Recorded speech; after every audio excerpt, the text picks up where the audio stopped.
as a middle-aged guy losing his hair, I realized that health and wellness is something that we should be focusing on a lot more than what we were.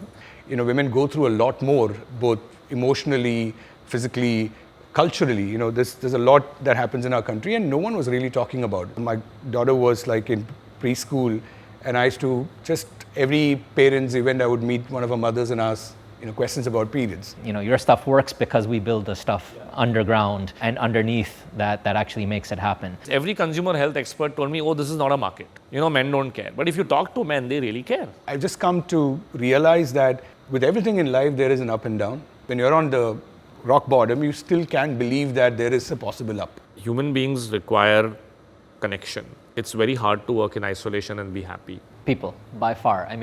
Our biggest asset goes home every day and comes back to office the very next morning. Imagine there's a Netflix saying sleep is my enemy and I'm saying no, please sleep 8 hours. We got funded on an idea even before there was no deck. See, my only 2 cents over here is when you get to that milestone, take a pause and celebrate.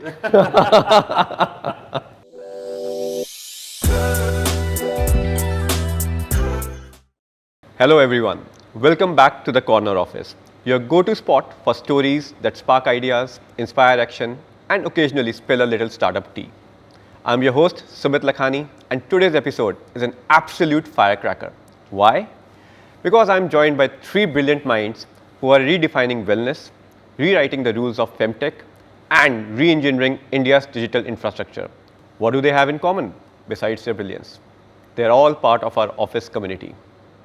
First, we have Revant Bhate, the force behind Mosaic Wellness, and yes, the guy who got men talking about hair fall and hormones. Next, Ravi Ramchandran, the empathy-first innovator building Nua into the brand women trust for their wellness. And Kunal Bajaj, the stealth operator making sure your 5G dreams don't buffer one neutral host at a time. Thanks for joining us today. I've been looking forward to this conversation because we have wellness, women's health, and enterprise tech all represented here. The 3 sectors that are absolutely reshaping how we think, live, and work. So, Revant, I would want to start with you. You were into investment banking and then moved into Rebel Foods, followed by a small VC stint. And then you created a large company in wellness. What prompted this move? Why did you get into a direct-to-consumer health tech sector? I think everybody always feels that there is a very set path in life and one thing leads to another and then there's a eureka moment. Honestly, I think it was midlife crisis. I was not a very healthy person and most of my experience around building was building brands because I'd built brands at Rebel. I had done it digitally. So broadly, if I had to start something, I had to rely on strengths or rely on something that I had learned along the way that I knew I would be good at. Passion was around, when you're in your late 30s, you're trying to figure out what is it that you can commit the next 15, 20 years to. And as a middle-aged guy losing his hair, I realized that health and wellness is something that we should be focusing on a lot more than what we were. And that's the gap that I saw. See, health and wellness is a very small market in India. Self-care has not been big in India, but that's the third angle, right? When you're starting a business, you're always thinking, over the next 20 years, what's going to change in India? So India was going to go digital. India was going to invest a lot more in self-care. And, maybe I was suited to join or help in that journey. And that's where the business idea came in. Perfect. And Ravi, you started with a vision to reimagine women's wellness. What personal or professional insight got you to do this? Yeah, I think not very different from what Revant said. But look, I was in between jobs. I started off my career with ITC, spent a lot of time in consumer brands, then I was in consulting for a bit, and then I took a break and I was a stay-at-home dad, right? So actually didn't know what to do with life. So was trying to explore, different things to do at that time. And coming from the consumer background, sitting around idle, you start exploring areas. And to me, this space around women's wellness, and more specifically what we do right now is, menstrual wellness, or periods. Yeah. When I started looking at that, one was, there was this massive white space, which is funny for me because it was operated by, or it's owned largely by some of the largest consumer brands in the world, right? And yet we were seeing like not much of innovation going on there. It was all business as usual, profitable businesses, very large scale. So that was one bit. So I thought there is some opportunity to look at. So, I remember those days, my daughter was like in preschool, and I used to just, every parents' event, I would meet one of her mothers and ask, questions about periods. I don't know what they thought of me then, but as I started exploring more, I realized that there was a big white space around the fact that all the conversations that was happening in this space were centered around product performance and sort of, exaggerated proof of performance and things like that were the category codes. But the reality was really different because, women go through a lot more, both emotionally, physically, culturally. There's a lot that happens in our country and no one was really talking about it. So we said, look, here's an opportunity to really change that narrative, change that conversation. And we had this hunch that, the women of India, whichever part of the country they come from, they're not, though the conversation area could be taboo, but they're wanting to know more. So we said, let's take that approach in recreating the narrative and start. Obviously, we had to build a really great product to compete against these big brands. We used a bit of technology in our distribution. We used a subscription model to start with. And I think all these things added together in a market that is, still really growing rapidly. It's a large market. And we said, somebody has to make a change here, and we were the first ones to do that. So it was... That's fascinating to know, Ravi. Kunal, so from policy to private equity, and now telecom infrastructure. Tell us about your pivot to solving India's data bottleneck issues. So, my interest has always been deep in connectivity. My master's actually is in the telecom space. So I think decided very early on in my career that I was fundamentally interested in how the internet actually operates and sort of what are the bits and bytes and underlying things that make it work. And when I came to India at the end of 2003, it was really with the perspective that there is this massive opportunity to really build connectivity in India, and that's why I took up this policy role with the government.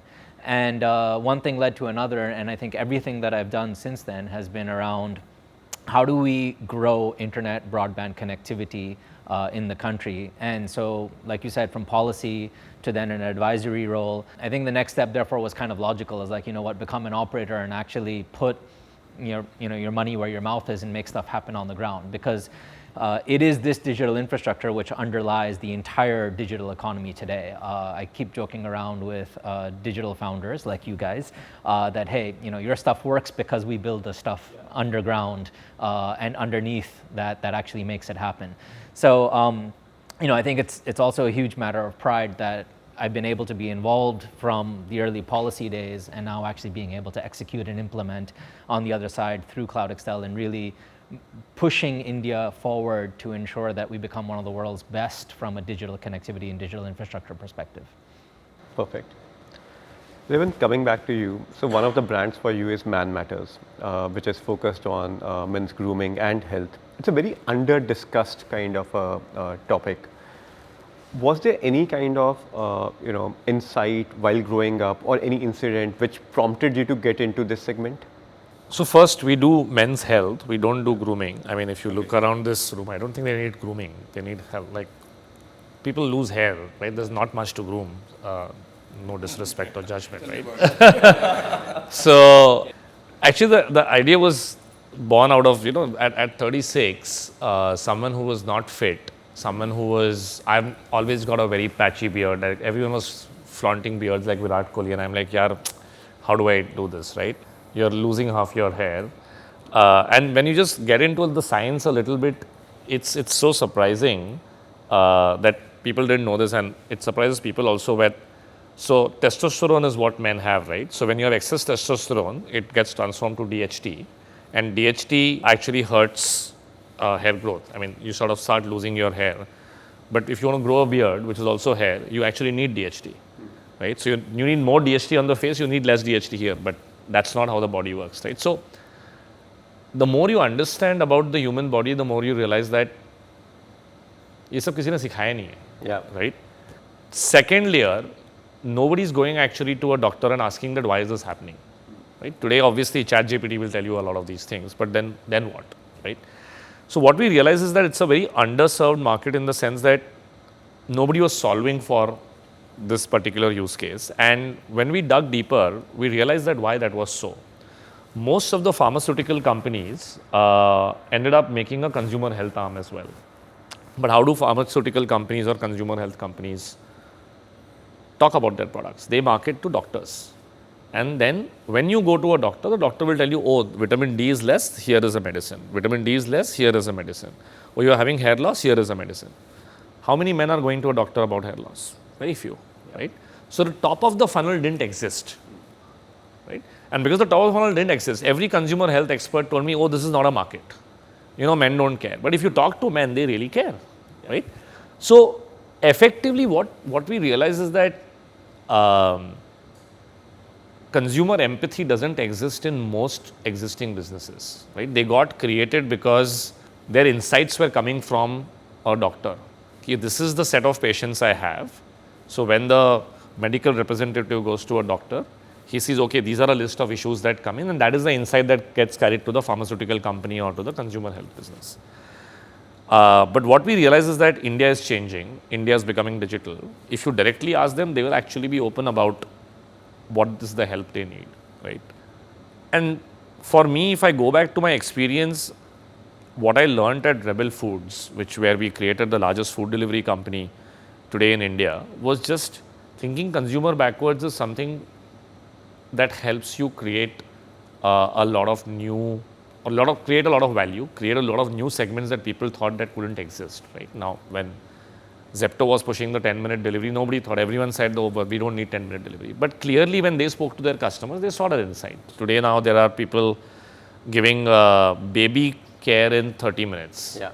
And people are saying that, oh, but first cry is saying that it's okay to wait 7 days. But if you ask a parent, and I am a parent, if I need something and it's available in 30 minutes, I'll be very happy. There's an aha moment, right? So I think businesses are born out of just understanding the consumer, which is what I think I learned well at Rebel, and I should credit my experience at Rebel for helping me change my thinking beyond what we did in investment banking or venture capital. But in some ways, even those businesses, like your business is more B2B, right? You would always ask, what does the client want? And let's keep the client happy. For us, it's let's keep the consumer happy. But happiness is a term that you need to really define. It's easier in B2B because largely it's commercial in nature. As you said, all of us are your clients. We'll be very happy if you keep the prices low. Your shareholders will be happy if the prices are higher. And you need to balance that somehow, right? Similarly for us, I think balancing costs is easy.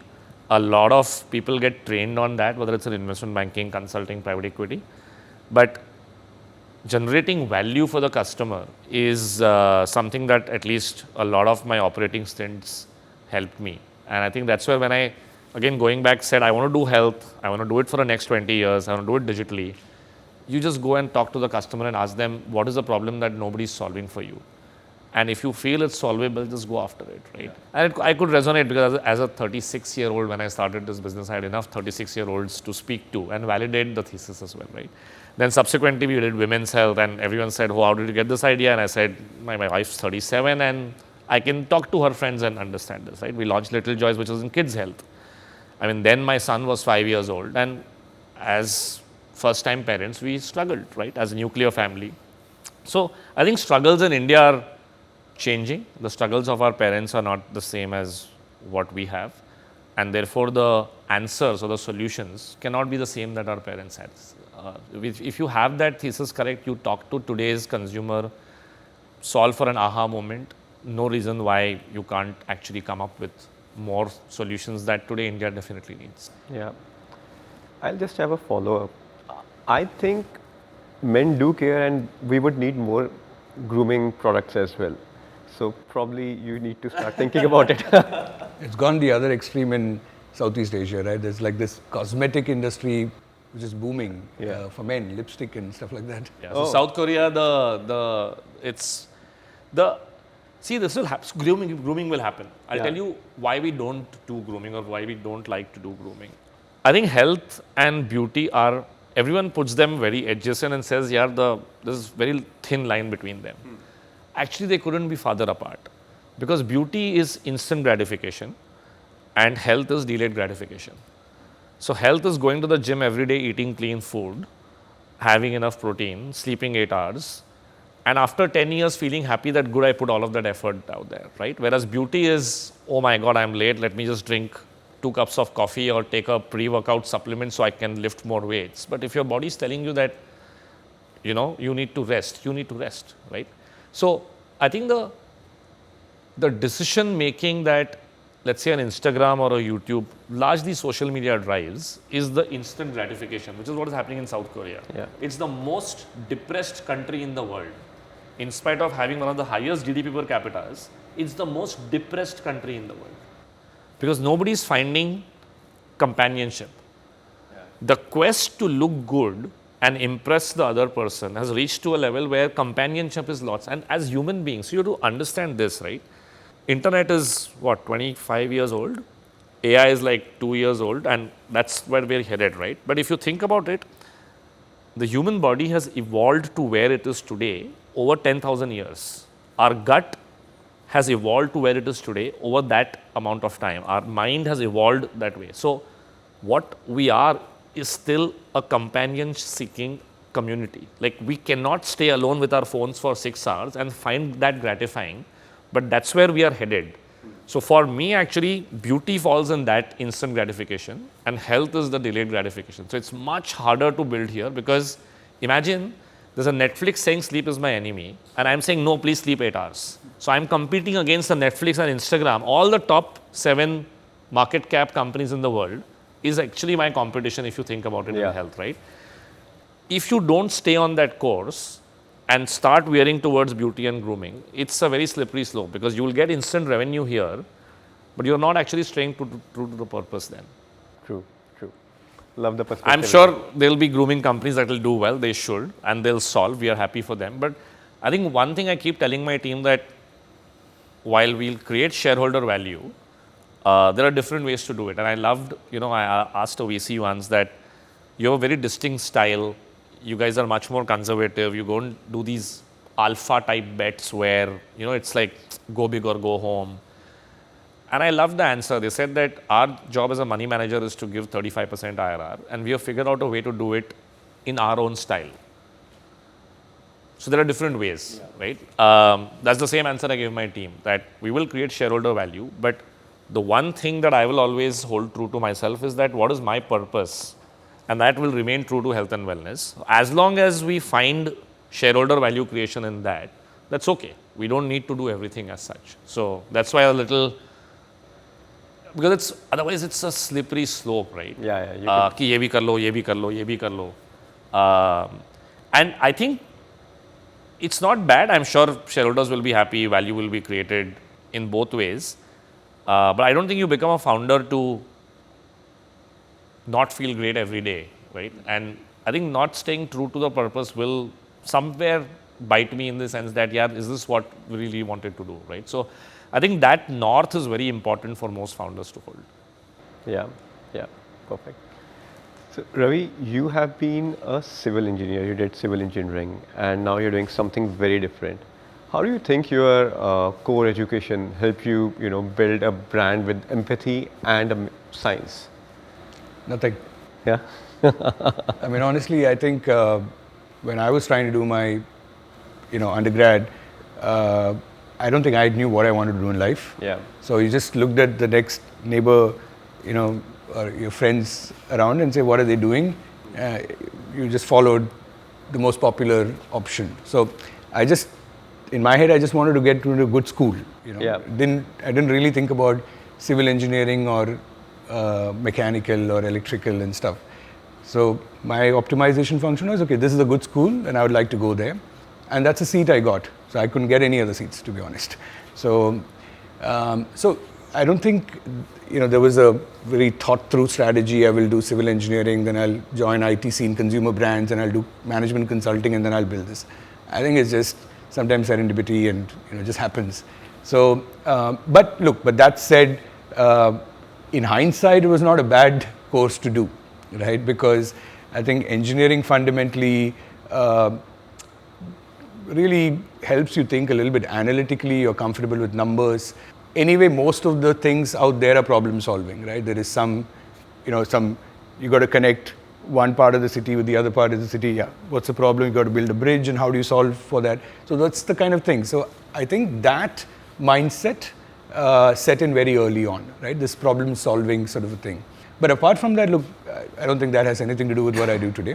But much later on in my life, as I went through this journey, it also took me till 35, 36 before I realized that, look, what I really want to do is build a brand, a consumer brand that, that consumers really love. That kind of got into me, and then it was about, finding the right space and what I'm passionate about. Like Revant said, having a real purpose behind what you want to build, stay the course, all of that, right? And all that education just helped me sort of maybe train my mind a little bit in a certain direction. Yeah. Kunal, you on the other hand have always been in the telecom space. So how does in-depth knowledge and expertise in a single field help while building a company? And I'm asking this because all of us have been generalists, right? I have never, been in real estate earlier prior to this. Revant is doing it for, right? How does it feel different to be master of the field and, running that business? Well, no, I won't claim to be a master, but thank you so much for that. I think if there's something that you're passionate about and you find it early on, then it helps to stick with it. And I've always been passionate about this space. The way that I've been able to keep sort of myself motivated is doing different parts of the value chain or parts of the ecosystem within the same space. So whether it was McKinsey doing purebred, strategy consulting, to actually being the CTO of an internet marketing company, to then now, like I said, policy and onwards. But definitely the current role, building up CloudExtel from scratch, actually running a very large operating heavy company has been the most challenging. And I feel in many ways, the impact is also huge because it takes quite a bit to actually do the fundamental plumbing, nuts and bolts of what's lying under the roads and above buildings. But the way that I think that what you want to call sort of focus or expertise has evolved is really by doing different parts of that ecosystem over different times, and then developing really that full all-rounder perspective. Consulting, for example, really gave me access and exposure to how policy makers think, how very large global technology companies think, and also how investors think, because we would work very closely with the entire ecosystem. Working in government, I think, gave a very unique insight that very few people, even in India, have, because you really get to see it from the perspective of, how is the secretary thinking? How is the minister actually thinking? What are their priorities? What are the different things that they really need to weigh when coming to a final decision, and how do they arrive at those decisions? So really being able to pull all that together into the current role and building this out has been, I think, a privilege. So if you're passionate, I would say stick with it, and eventually all those opportunities will sort of come out on their own. It's like any athlete, right? If you're passionate about running, just keep running for your whole life. Eventually you will become one of the top runners in the world. Yeah, sounds good. And there's a question for all. What's one early belief or experience that still shape how you operate today? Probably, Revant, you can start. I don't know if it was ever a belief, but I think a lot of people looked at, so I passed out in the recession, the Great Recession in 2008-9, and most people took still that as a sign of bad luck, right? But in some ways or form, I think I ended up with startups then. Like Yes Bank was a 5-year-old startup when we joined then, right? Then investment banking was with a 1-year-old startup. Rebel was 6 months old when I joined. K-Start, the fund I ran, was like a new fund, and then this, right? So I've never worked in a large company.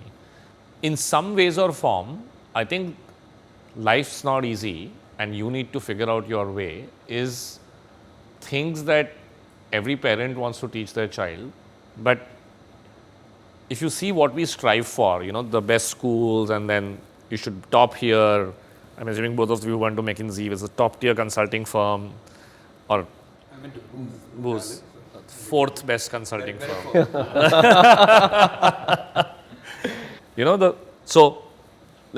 What I call it stamp collection, right? Yeah. So in some ways or form, I don't know if it's a belief system, but I keep telling folks that there is a path for everyone, right? And it's okay if you've not followed the set path that most people believe is the only path to get where you want to in life. And I'll not use the word success. I'll just say get where you want to in life, right? Whether it's what you're building, what is the role you're playing, what is your financial freedom situation. I think everyone gets there in their own way. In some ways, I think I like the fact that I was able to figure it out on my own, because at least that gives me the confidence in the next 20 years the same can happen, right? Because most people get to a situation where they believe that how a good college or a good stamp,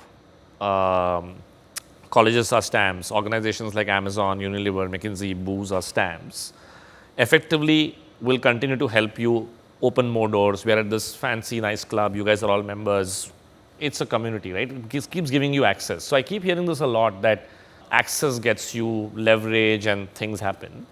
I actually believe that everyone can get where they want to, right? So that's a very strong belief system that I think has got ingrained in me, and that's what I keep telling everyone, that because everyone likes to rationalize someone else's success on saying that, oh, when they went to IIT, that's where they got this opportunity. They went to McKinsey, that's where they got this opportunity. They are part of this exclusive club where, deals happen over drinks or on a yacht, and that's why they got this opportunity, right?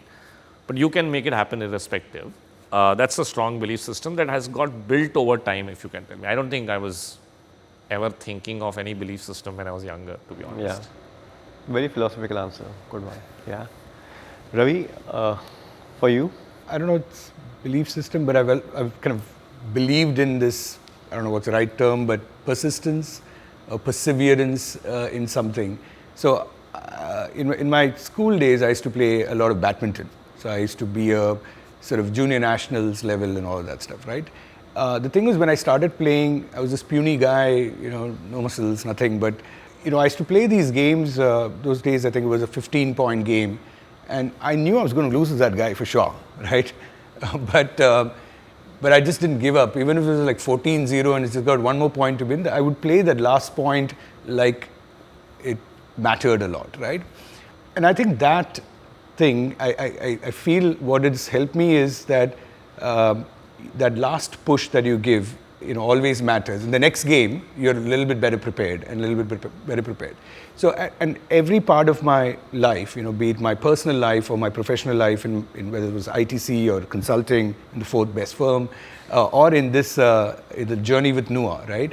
I've always had this moments where you feel like, okay, this is it. I mean, maybe there's no way out, but you just chip away at it. You just believe that, look, let's put that additional one more day to it and one more day to it, and then things turn around. And that I've just come to realize that with everything in life there is an up and down, right? And when you're on the rock bottom, you still can believe that there is a possible up. I mean, of course, you've got to be pragmatic and you've got to look at things, but I just feel that no one should ever give up very quickly. Just keep at it and it'll come. Yeah, perfect. And Kunal, for you? Yeah, no, I resonate with what both Revant and Ravi have said. I mean, if you are going to be an entrepreneur, both of these things have to be true. They have to be part of your belief system. I think the one thing for myself which has really made a fundamental difference is to question first principles. And if you can actually, what you were saying earlier about people questioning, well, there's no funnel. Well, you went back and sort of questioned first principles and said, well, do people need it, right? And likewise, how you started off just talking to people as well. I think all of us really intrinsically in some way, shape or form, if you're going to build something truly impactful and unique, the only way to do that is to kind of just forget what everyone else is telling you, go back to first principles and say, why does this have to work in a particular way? And I think that's what makes us at CloudExtel, we're very small, right? We're a fraction of the size of Indus Towers, we're a fraction of the size of Altius and Brookfield. Even in the fiber space, there are companies that have tens of thousands of kilometers of fiber.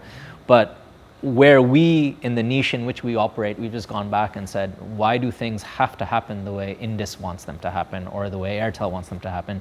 And by doing that, we've actually created brand new business models. And then the others have come and copied those over time as well. And so that really demonstrates that you can have an impact as a very small organization, even in a very large and mature market like telecom and connectivity. But if you're truly questioning how things should work and coming up with unique, innovative solutions that move the needle, then that's going to have a long-term impact. Perfect. So coming to the present day, let's hear what drove you all to choose your current path. Revant, I have been lucky to see your path a bit more closely. I still remember you started, when you started with one of our centers with a single odd desk over there. And now you're almost about 300 plus team across multiple centers and cities as well. Give us a glimpse, how did you build the culture of the firm, and how do you see that culture has evolved over the last couple of years? And how do you keep your teams motivated and the right kind of a culture? So we were, I think I still remember, I think it was Saki Vihar, where we took 7 seats. You had like 7 seats. So I said, chalo, theek hai, ye chota. It was smallest, one of the smallest centers, I think. And I said, I don't know how big we'll become, so just let's start there. And then we outgrew that. Then you gave us something in Andheri East. I think we shifted. I think I've seen most of your centers now, because we kept growing and we kept saying we need more space, and you're like, I have no more space here, why don't you go to this center, right? And part of it is also COVID. We were born in COVID, so we didn't know how many people will come to office.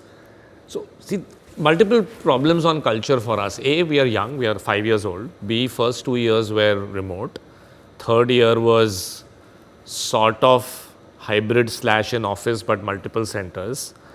Fourth year was, we tried to consolidate centers. Fifth year we have just finished, where we've largely been in one office and maybe 2 satellite offices. It's very hard to build a culture when people are not in the same place. I realized that early on, and I know we had this amazing productivity in COVID where everything was structured on Slack, and I think people became much better writers than what they knew. But I've realized that in the end, again, go back, right? Human beings require connection. It's very hard to work in isolation and be happy. So I think the more we have got people to office, metaphorically and literally, AWFIS and office, I think I see people far more happier, especially the young folks. Most of our org is sub 30. So for them to have friends, 80% of my workforce is from outside Bombay. So they need to have friends in office. They need to have the ability to spend time with the office folks in the evening and stuff like that. So I think that was one key aspect that we have focused on a lot. The second is we're a high performance org. So it's a little intense. One thing you learn in investment banking is work hard and play harder, right? So that's the other benefit of being in office, that you can always just get up and go for drinks whenever there's some high stress. Let's just go let off some steam. And because we started our careers in Yes Bank, at least I learned early on, that's the favorite story I tell, that it's okay, you can abuse your boss also over drinks. Tomorrow is a new day, right? So I think we take ourselves too seriously. We should, when we are trying to create shareholder value. But once you've done with your work, you should lighten up a little and be able to party with the same folks as well. And I am realizing that in the end, most of these firms had it right along, right? Like you need to develop human connections, human bonds. You need to be able to have fun with your team as well. And gradually, as I'm realizing that okay, things were, I mean, these guys already figured it out. I just need to incorporate more of it, right? So hopefully very soon, few of your centers will offer a gaming room and stuff that you go on. I think you should, because my team keeps asking for it. So I think I'll keep giving more ideas, and maybe AWFIS can figure out the centers that make sure that at least the work hard, party harder culture still continues. Thank you for the plug. And Ravi, Nua has become a very category-defining brand in femtech, but you also have to keep educating the market. That's a large kind of a path you are into. So how does it feel to lead and create the path simultaneously? Yeah, good question. It's like changing the wheels of a moving car kind of situation. Yeah. No, I think we have to do. I think there's no other option. So that's easy. Then you have to do what you have to do. So look, I think from our perspective, it's just understanding of the 1,000 things that you have to do. What really matters. At the stage we are in. So for example, our starting point was we took some time for us to develop our products because we engineer it ourselves. Yeah. It's not an off-the-shelf kind of product. So it took maybe about 1 year for us to get the first version of this product that we had to launch. But in the meantime, we said, look, let's maybe at that time we had to focus on product development, but there was nothing to say, there was no sales team or nothing like that. So we said, okay, let's start with content. So we were amongst the first brands in the whole consumer brand ecosystem to start with a content-led Instagram page. So we said, let's just put out content, let's educate customers about the space, the taboos associated with it and how do you deal with it. And we covered a lot of topics around there. And honestly, by the time we launched the brand, we had a set of audience, or the product, there was a set of audience who knew what it was. And what we realized was, of course, our first version of the product was, still had some work to do. But we had customers coming and telling us, look, maybe you can change this, or maybe you can do that. And it's all like Instagram DMs coming to us and saying that, why don't you change this? Why don't you change that? So I think, look, so at that stage, it was more about, content, community, understand from the consumers, create a bond, while we were working simultaneously with the product, and we felt this tremendous amount of brand love, right? Now we've continued on that path. Obviously the platforms have changed, the algorithms have changed, so we got to look at more things. So now a lot of work is how do you educate customers in a physical world. So we started some pop-up kind of content sessions with leading experts and stuff, and the work on product and experience continues, right? But obviously the whole thing comes, or at least right now, we do have to focus a lot on sales and what are the growth numbers like, how profitable we are, all of that comes in, and you start building capabilities for that. I just believe that that's a really nice path to follow. You don't need to start with a whole lot of money and start with a full-fledged team. I mean, maybe it works, I don't know. But this is also a good way you organically evolve as things go. But as I said at the start, there's no option. You have to do it because that's how competitive any startup space is for that matter. Yeah. Perfect. And Kunal, with artificial intelligence now becoming a key accelerator in telecom, how are you embedding it into your strategy, and how do you keep your teams motivated and future ready? Yeah, absolutely. So look, artificial intelligence is going to change everything for many industries. And there's going to be many applications that we are going to end up using years from now. But I would say the earliest place where we've started is just basically optimization and efficiency. There's just a lot of offline data that, because you're operating in an offline world, you've got physical network, you've got people visiting sites, fiber is getting cut, it's getting repaired, it's getting installed. So it's not that everything is happening all within software itself that you can capture all these data points. So there's lots of physical work that actually takes place on the ground. Getting that physical work into a digitized format so that we have, quote unquote, the digital twin of our entire infrastructure and everything that's happening with it is today very manually intensive. People are sitting there actually, filling out Excel sheets, uploading it, stuff like that.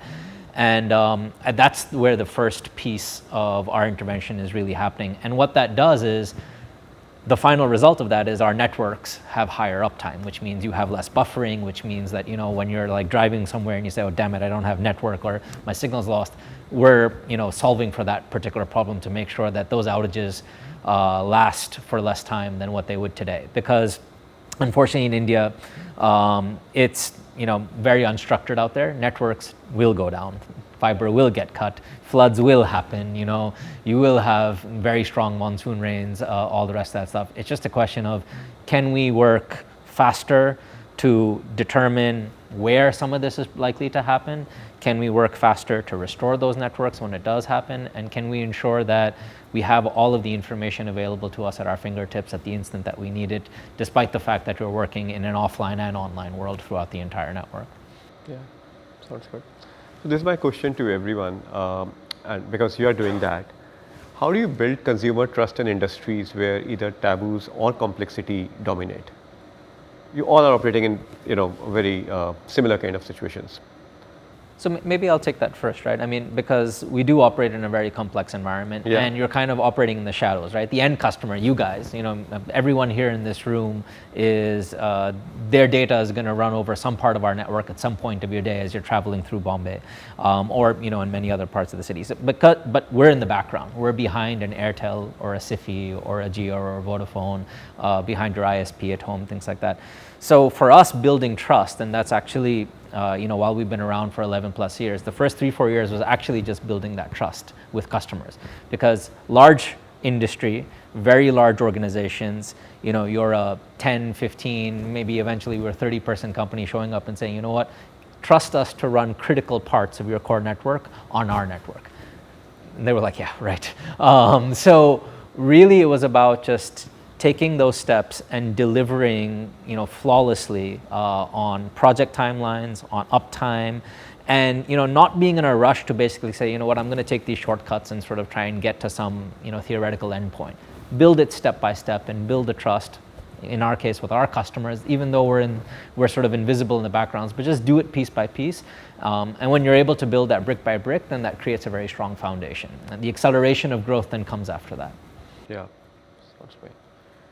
I think for us in our category, I think there are two things that we've realized is important to build trust. Okay? I mean, it's basically very logical.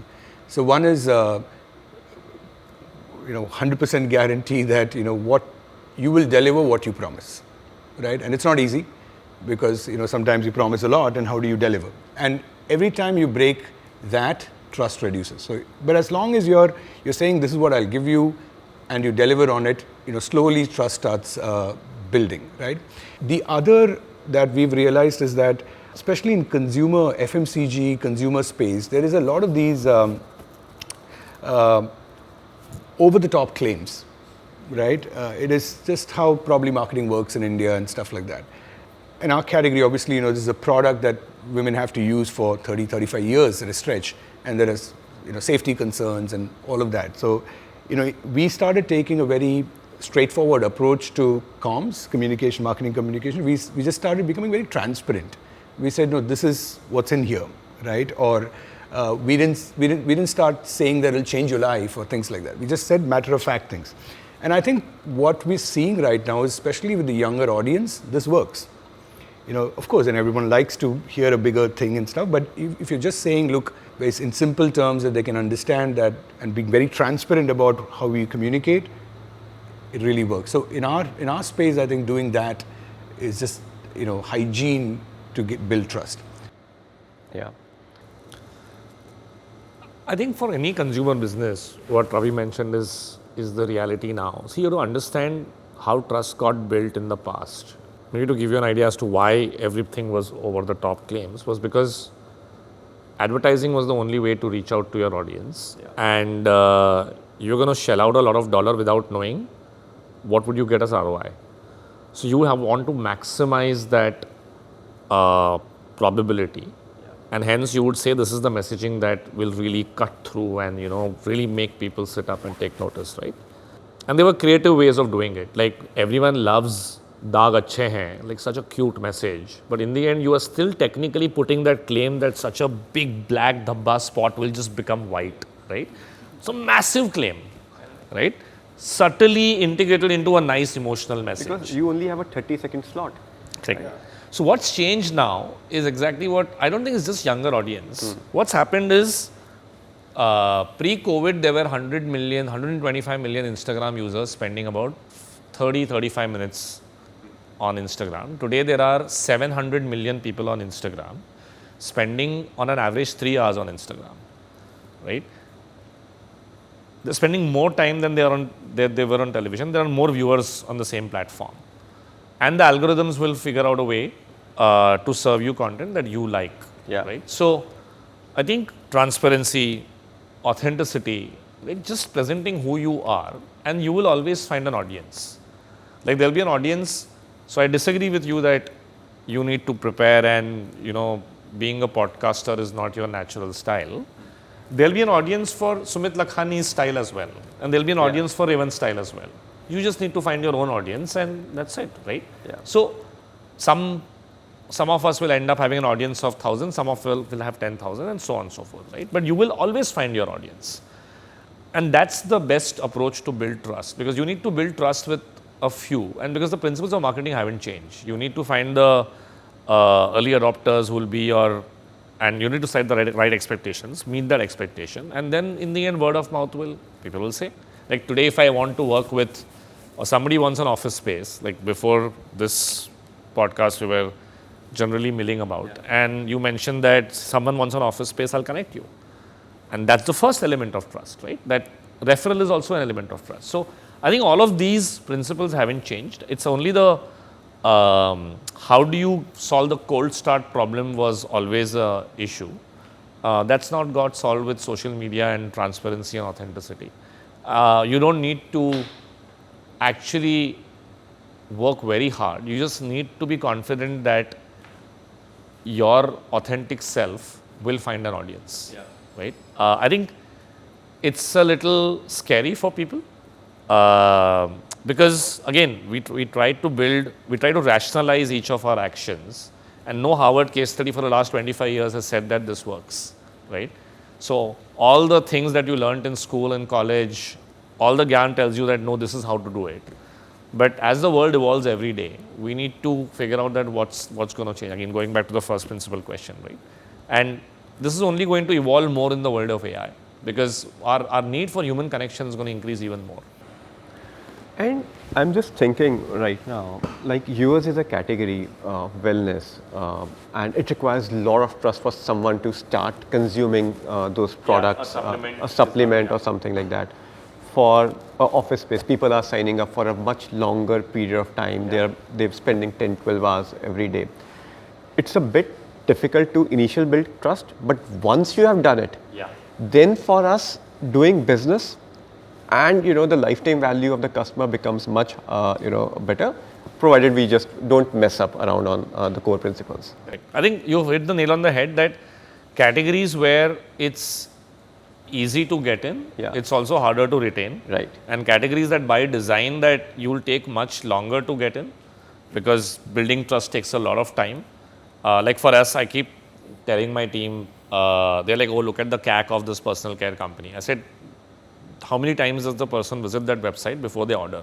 Yeah. So most personal care websites, people visit 5 to 6 times before they do an add to cart and order. On supplements, for us, it's between 10 to 15. So the customer needs to keep coming again and again and keep thinking, will this work, not work? So it's a much more longer cycle. Yeah.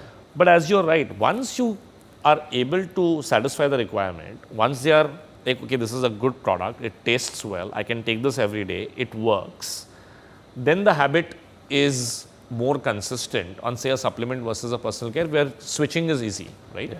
Yeah. Same with in SaaS, enterprise sales versus SMB sales. You would rather land a large client who you would continue to give you more and more business across. It will be much harder to land the client. Yeah. But I have a much higher LTV versus, to be fair, you took a bet on a startup like us, which could have shut down. And you would have said that, I invested so much hoping that this business will grow, but it didn't work out, right? So risk reward frameworks are similar across all, and I mean, it's the game that one chooses to play. Perfect. So I'm now asking my favorite question for this whole podcast.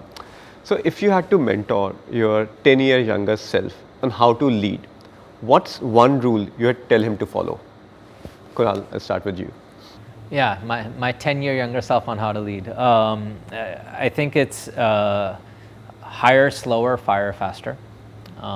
And it is, while it sounds quite ruthless, but it goes back to the questions you were asking earlier about how do you maintain culture when you grow, how do you maintain a motivated team. The coming of AI is really fundamentally going to change internal culture and things like that. So it really comes back to the people, right? And you, particularly in leadership roles and impactful roles, we're a much larger organization like yourself. We're about 450, almost 500 people now. But the top 100 people, across all geographies, very, very important to hire slowly. And if it's not working out, don't let that fester and create sort of the negative ripple effects that can actually create across the entire organization. Yeah, that's interesting. God, tough question. But I don't know, I think maybe cliched, but lead by example. So don't expect anyone to do anything unless you're showing them the right way to operate, right? So if you have a certain value system that you want someone else to adhere to in your company, I mean, you might as well subscribe to that too. Or you want someone to work harder or whatever stuff, you have to work hard. So I feel that you just credibility goes up and people work for you if you are also showing that you're doing the same thing that you expect them to do. So I may have a little tangential answer to this. As a health and wellness founder and CEO, part of the reason was I also wanted to get a little healthier. Yeah. I've seen myself make far better decisions when I'm physically and mentally fit. I just think I could have done far better 10 years back if I'd just invested in a little bit in myself. I think every person should invest a lot more in physical and mental health early on. Much harder considering, I think, going back, right? We're in the instant gratification world where we want everything, this massive FOMO, right? I would exactly do the reverse. I think the quality of decision making I am seeing from people who are just not tired, right? Not burnt out. It's just so much better, right? And it's not that it's work. A lot of it is the 20 things that we want to do outside of work as well. So I would just advise my younger self to invest in my health a lot better. I think automatically you would make better decisions, and ideally even that should be led by example. Again, a question for all of you. What was that first milestone that made you feel, yes, this is working for our company? Sure, I can go first. I mean, look, I think it's different milestones at different stages, right?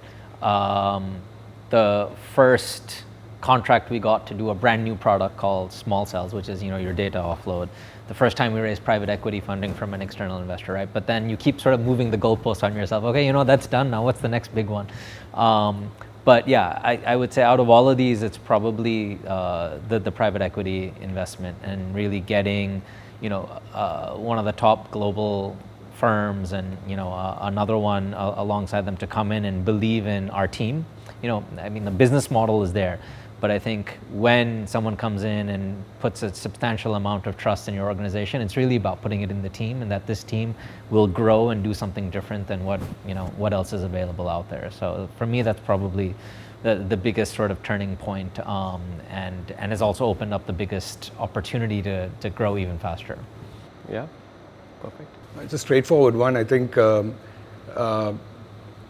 like you said, there are many milestones, but I think for me, and my team, the most important one was, we turned profitable, EBITDA profitable last year, and the growth continued at perhaps even a faster rate. Then that the business is real. Like, it's profitable and it's still growing. That's when I realized, okay, this is a real business, right? It's making money, right? And obviously shareholder value and all of that stuff. But that was like a moment of truth. Right. Revant, for you? It sounded a bit harsh, but I don't think there's any milestone that I would like.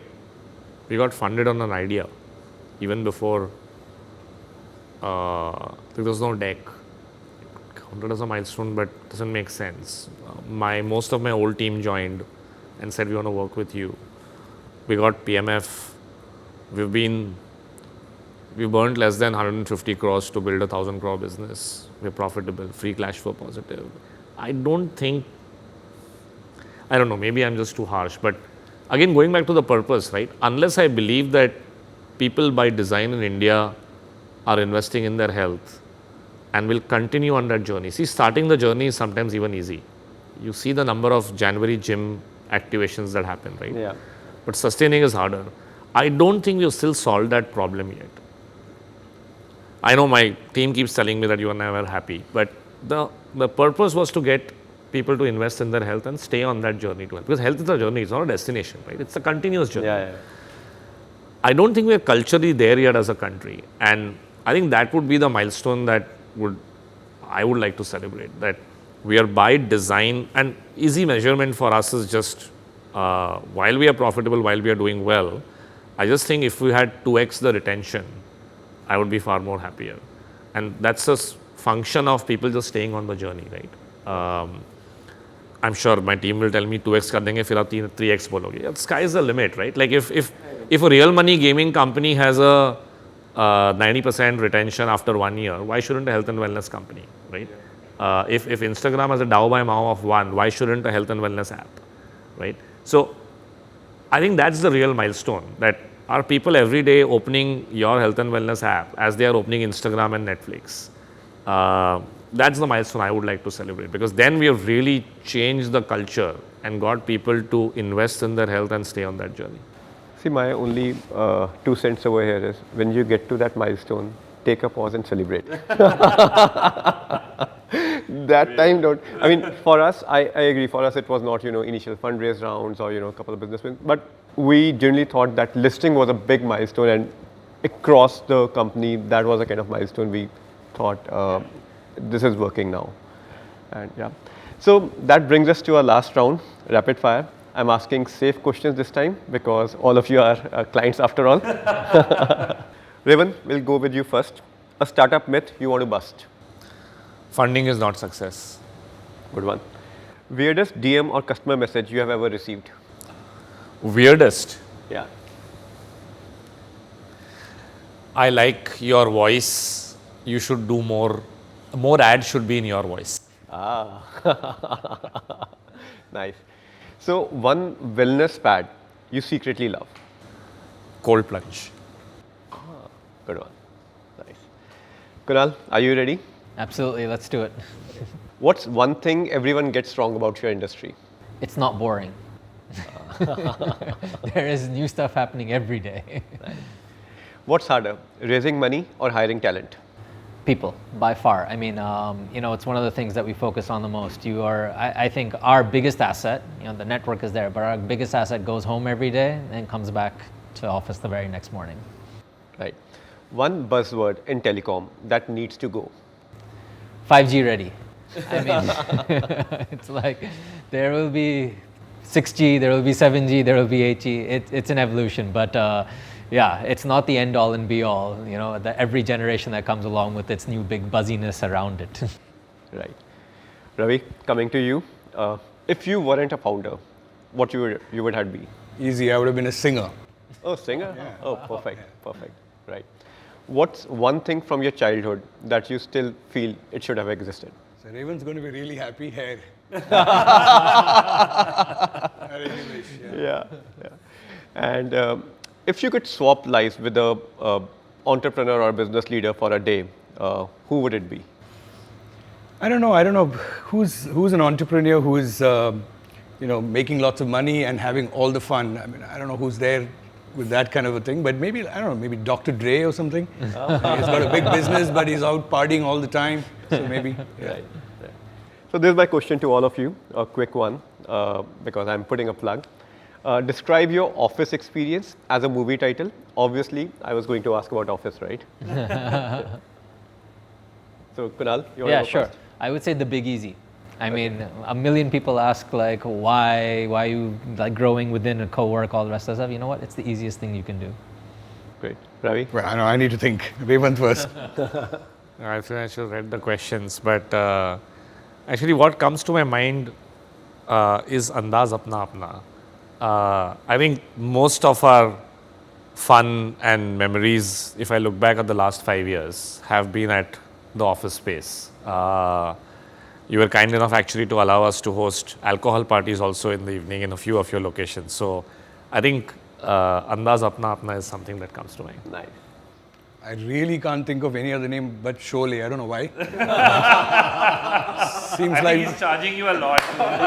Then you are like, bhai, le lo. no, I'm trying to fit. And maybe it's like, oh, we're the good guys fighting some bad guys out there, and a lot of action for sure. Right. So thank you, Kunal. Thank you, Ravi. Thank you, Revant, for sharing your journey with us. That was a masterclass in building with purpose, precision, and people at the core. This is Sumit Lakhani signing off from the corner office. Until next time. Thank you.